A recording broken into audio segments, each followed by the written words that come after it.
Back during slavery, when black people like me talked to the slaves, they didn't kill him.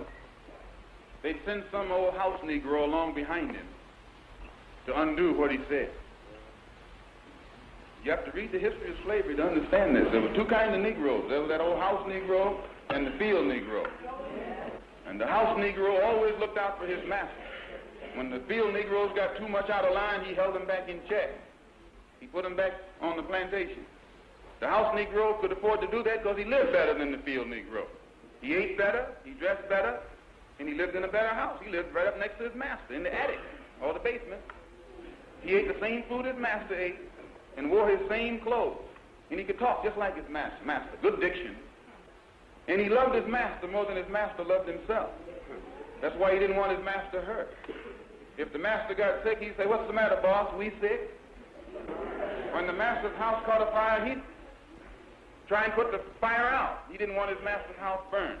He never wanted his master's property threatened. And he was more defensive of it than the master was. That was the house Negro.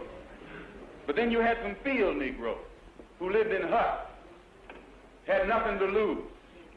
They wore the worst kind of clothes, they ate the worst food, and they caught hell. They felt the sting of the lash.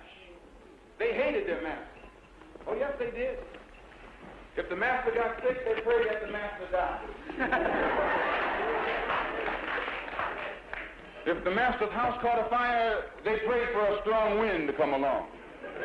This was the difference between the two. And today you still have house Negroes and field Negroes.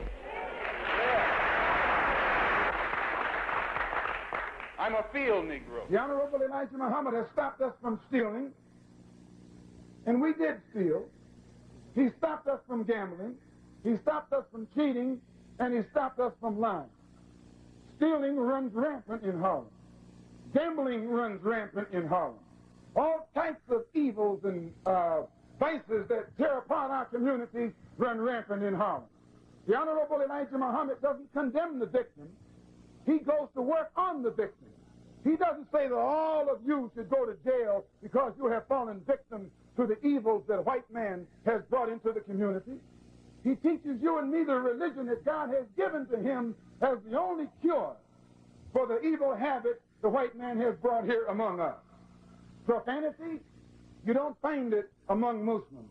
He stopped us from using profanity, from being boisterous, from being rude and loud, and encourages us to be courteous, mannerly, and to exercise discipline and respect for authority at all times.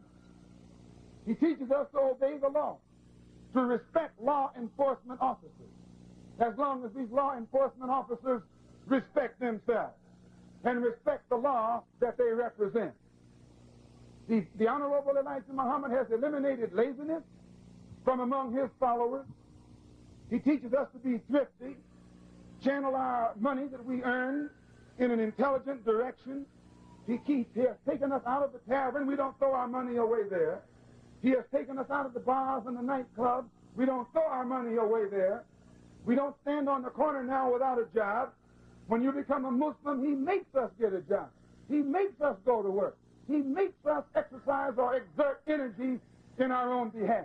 And all of this type of teaching that the Honorable Elijah Muhammad is doing among the black people in this country has been instrumental in producing a new type of people, a new thinking people, people with a new action, a new attitude, and a new behavior. And even the worst critics of the Honorable Elijah Muhammad, though it hurts their hearts to do so, have to admit that he has made better people out of those of us who follow him, better than we were before we became his followers. To understand this, you have to go back to what young brother here referred to as the house Negro and the field Negro back during slavery. There was two kinds of slaves. There was the house Negro and the field Negro. The house Negro, they lived in the house with master. They dressed pretty good. They ate good because they ate his food, what he left. They lived in the attic or the basement, but still they lived near their master. And they loved their master more than the master loved himself. They would give their life to save their master's house quicker than the master would. The house Negro, if the master said, we got a good house here, the house Negro say, yeah, we got a good house here. Whenever the master said we, he said we. That's how you can tell a house Negro. If the master's house caught on fire, the house Negro would fight harder to put the blaze out than the master would. If the master got sick, the house Negro would say, what's the matter, boss? We sick. We sick.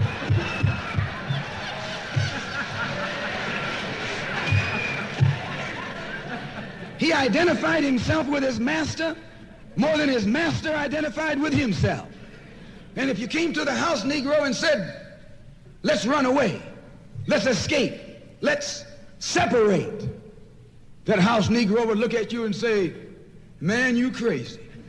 What you mean separate? Where is there a better house than this? Where can I wear better clothes than this? Where can I eat better food than this? That was that house Negro.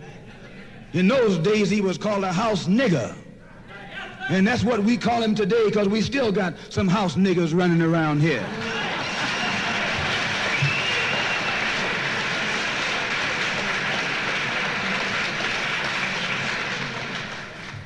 This modern house Negro loves his master.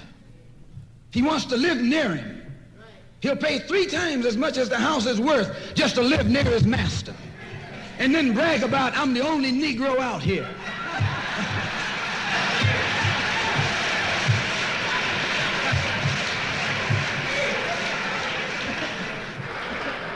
I'm the only one on my job. I'm the only one in this school. You nothing but a house Negro. And if someone come to you right now and say, let's separate, you say the same thing that the house Negro said on the plantation. What you mean separate? From America? This good white man? Where you gonna get a better job than you get here? I mean, this is what you say. I ain't left nothing in Africa. That's what you say. Why, you left your mind in Africa.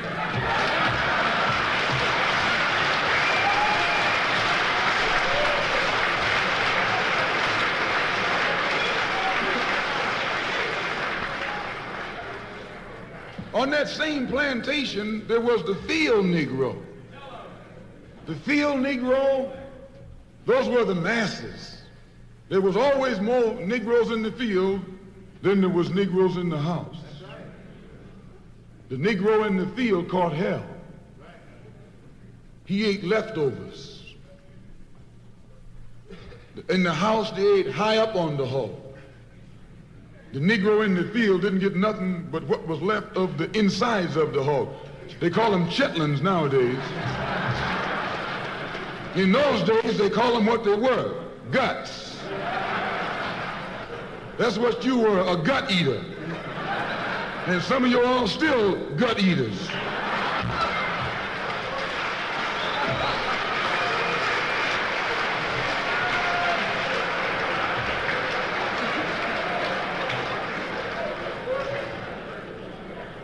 The Field Negro was beaten from morning till night. He lived in a shack, in a hut. He wore cast-off clothes. And he hated his master. I say he hated his master. He was intelligent. That house Negro loved his master. But that Field Negro, remember, they were in the majority. And they hated the master. When the house caught on fire, he didn't try and put it out. That Field Negro prayed for a wind, for a breeze. When the master got sick, the Field Negro prayed that he died. If someone come to the Field Negro and said, let's separate, let's run, he didn't say, where are we going? He said, any place is better than here.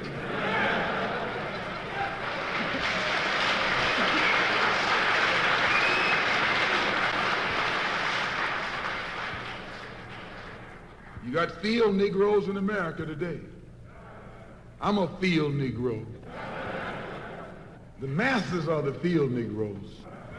When they see this man's house on fire, you don't hear these little Negroes talking about our government is in trouble.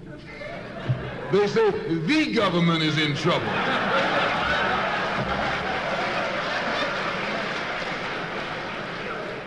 Imagine a Negro, our government.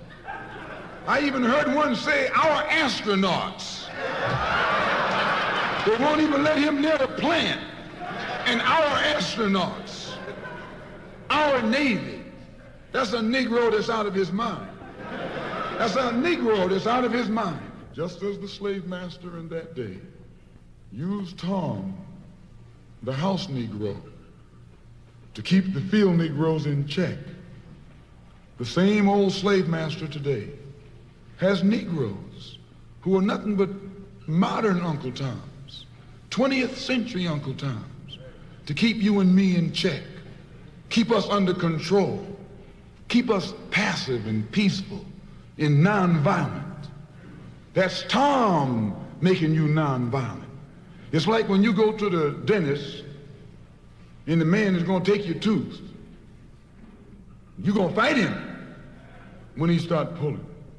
So they squirt some stuff in your jaw called Novocaine to make you think they're not doing anything to you. So you sit there, and because you got all that Novocaine in your jaw, you suffer peacefully.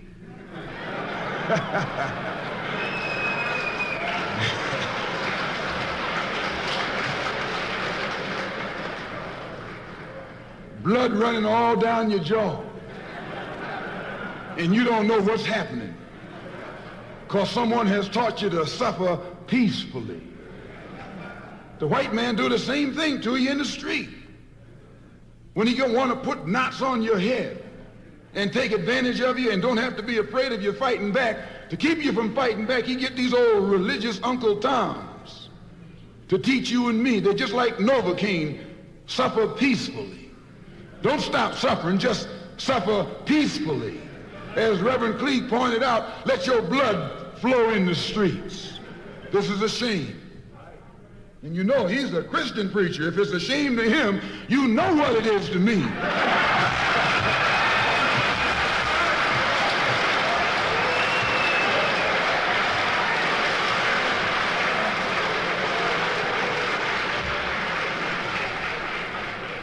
Because nothing in our book, the Quran, as you call it, Koran, teaches us to suffer peacefully.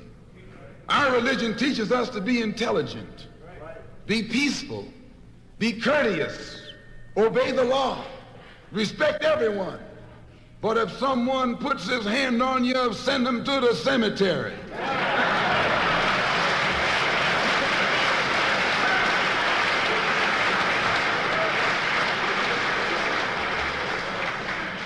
That's a good religion. In fact, that's that old-time religion.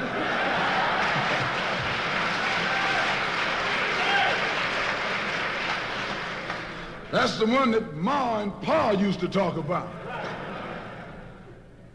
An eye for an eye, and a tooth for a tooth, and a head for a head, and a life for a life. That's a good religion. And then anybody, no one resents that kind of religion being taught but a wolf who intends to make you his meal. This is the way it is with the white man in America. He's a wolf, and you are sheep. Anytime a shepherd, a pastor, teach you and me not to run from the white man, and at the same time teach us don't fight the white man, he's a traitor to you and me. Don't lay down our life all by itself. No. Preserve your life. It's the best thing you got. And if you got to give it up, let it be even Stephen.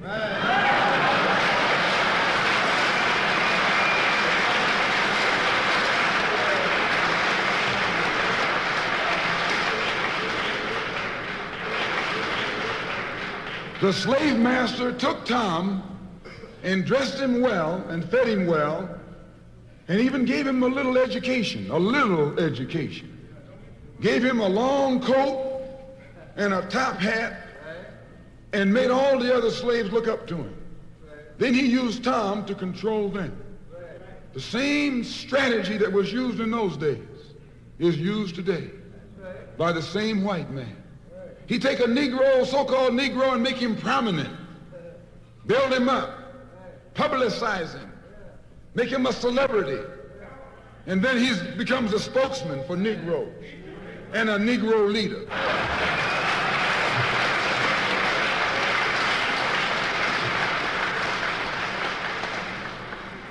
I would like to just mention one thing else quickly, and that is the method that the white man uses, how the white man uses these big guns or Negro leaders against the black revolution. They are not a part of the black revolution. They're used against the black revolution.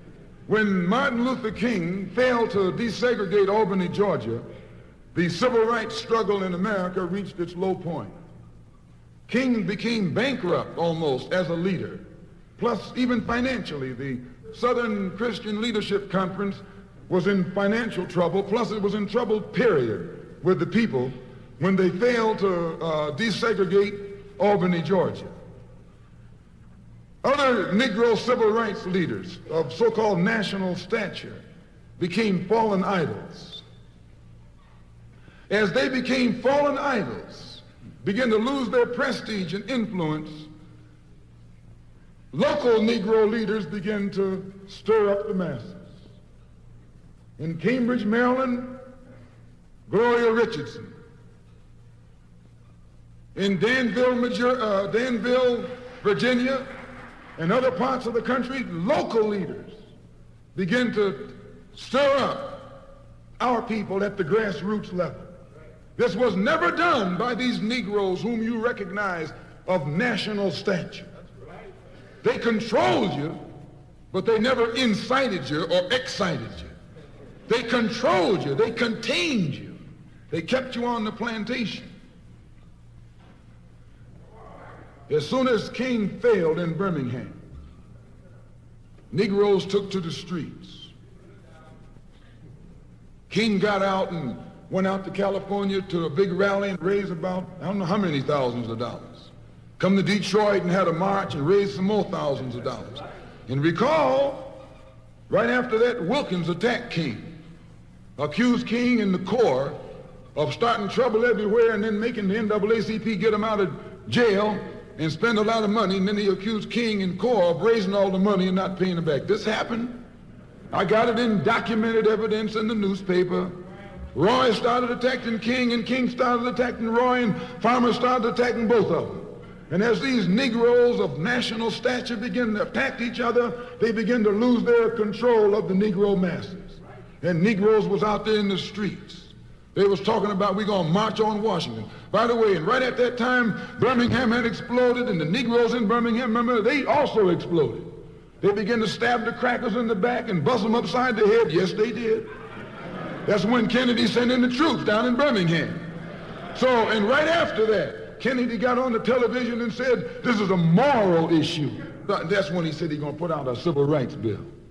And when he mentioned civil rights bill and the Southern crackers started talking about they were going to boycott it or filibuster it, then the Negroes started talking about what? We're going to march on Washington, march on the Senate, march on the White House, march on the Congress, and tie it up, bring it to a halt. Don't let the government proceed. They even said they was going to go out to the airport and lay down on the runway and don't let no airplanes land. I'm telling you what they said. That was revolution. That was revolution. That was the black revolution. It was the grassroots out there in the street. Scared the white man to death. Scared the white power structure in Washington, D.C. to death. I was there. When they found out that this black steamroller was going to come down on the Capitol, they called in Wilkins. They called in Randolph. They called in these national Negro leaders that you respect and told them, call it off. Kennedy said, look, you all letting this thing go too far. And old Tom said, boss, I can't stop it because I didn't start it.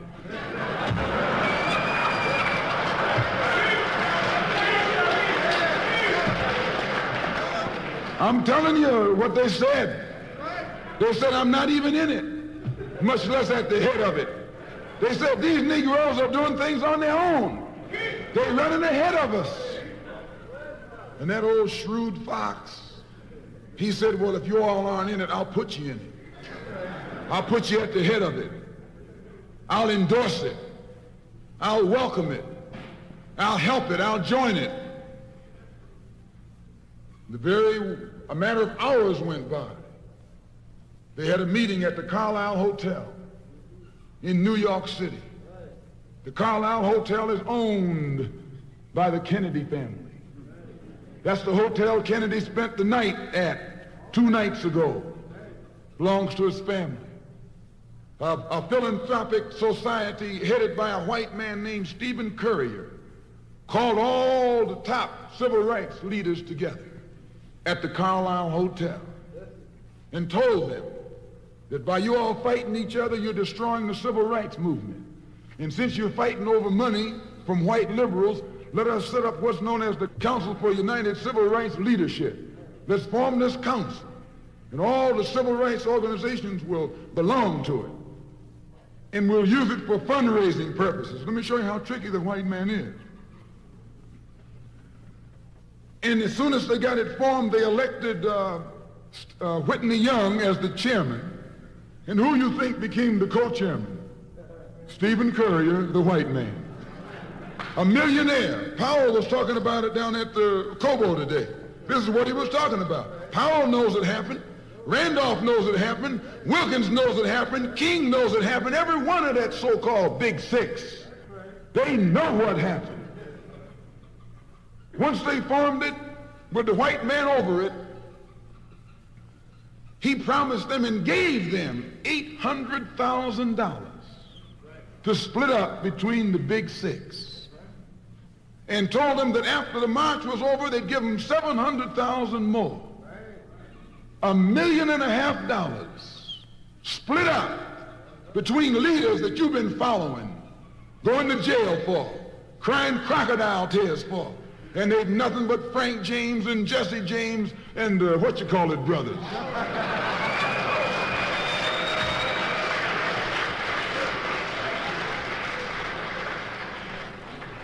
Soon as they got the setup organized, the white men made available to them top public relations experts,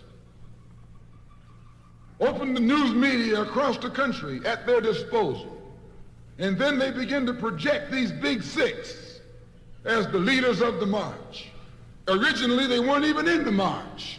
You was talking this march talk on Hastings Street. Is Hastings Street still here? On Hastings Street. You was talking the march talk on Lenox Avenue, and down on, Fillmore Street, and Central Avenue, and 42nd Street, and 63rd Street. That's where the march talk was being talked. But the white man put the Big Six ahead of it, made them the march. They became the march. They took it over. And the first move they made after they took it over, they invited Walter Reuther, a white man. They invited a priest, a rabbi, and an old white preacher. Yes, an old white preacher. The same white element that put Kennedy in power, labor, the Catholics, the Jews, and liberal Protestants. Same clique that put Kennedy in power joined the March on Washington. It's just like when you got some coffee that's too black, which means it's too strong. What you do, you integrate it with cream.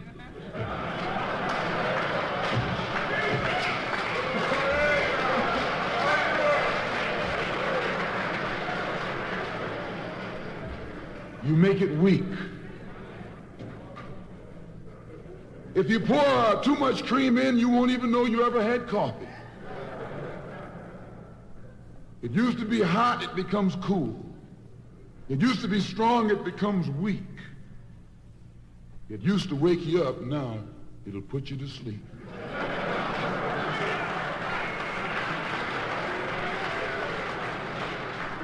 This is what they did with the March on Washington.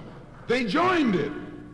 They didn't integrate it, they infiltrated it. They joined it, became a part of it, took it over. And as they took it over, it lost its militancy. They ceased to be angry. They ceased to be hot. They ceased to be uncompromising. Why, it even ceased to be a march. It became a picnic, a circus. Nothing but a circus with clowns and all. You had one right here in Detroit. I saw it on television with clowns leading it, white clowns and black clowns. I know you don't like what I'm saying, but I'm going to tell you anyway, because I can prove what I'm saying. If you think I'm telling you wrong, you bring me Martin Luther King and A. Philip Randolph and James Farmer and those other three, and see if they'll deny it over the microphone. No, it was a sellout. It was a takeover. When James Baldwin came in from Paris, they wouldn't let him talk because they couldn't make him go by the script. Burt Lancaster read the speech that Baldwin was supposed to make. They wouldn't let Baldwin get up there because they know Baldwin liable to say anything. They controlled it so tight, they told those Negroes what time to hit town, how to come, where to stop, what sign to carry, what song to sing, what speech they could make and what speech they couldn't make, and then told them to get out of town by sundown.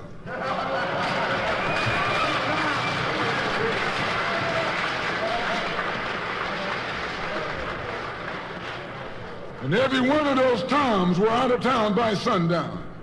Now, I know you don't like my saying this, but I can back it up. It was a circus, a performance. It beat anything Hollywood could ever do. The performance of the year. Ruther and those other three devils should get a Academy Award for the best actors because they acted like they really loved Negroes and fooled a whole lot of Negroes. And the 6 Negro leaders should get an award too for the best supporting cast.